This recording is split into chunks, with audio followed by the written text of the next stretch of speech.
Pernahkah anda mencurahkan sepenuh hati pada sesuatu impian hanya untuk melihatnya hancur secara misteri? Terasa seperti ada kuasa gaib yang menentang kejayaan anda. Kenali Liam, seorang artis berbakat dengan visi yang besar. Setiap kali dia berkongsi dengan penuh semangat konsep karya agungnya yang seterusnya, halangan akan muncul.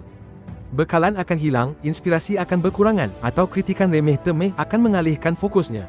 Dia mengadu kepada rakan-rakan, mencari galakan, tetapi hasilnya sentiasa sama, kekecewaan.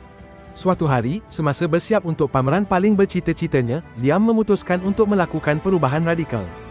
Dia akan merahsiakan rancangannya sepenuhnya, sebuah rahsia yang dibisikkan hanya kepada kanvasnya.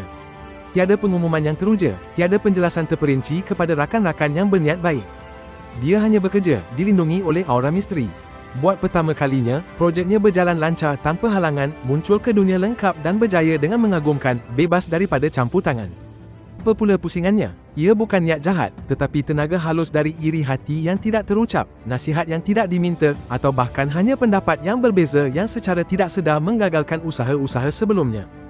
Dengan merahsiakan perjalanannya, Liam melindungi tenaga kreatif dan laluannya. Dia faham bahawa beberapa impian paling baik dipupuk dalam diam, jauh dari pandangan luar, sehingga mereka cukup teguh untuk bersinar.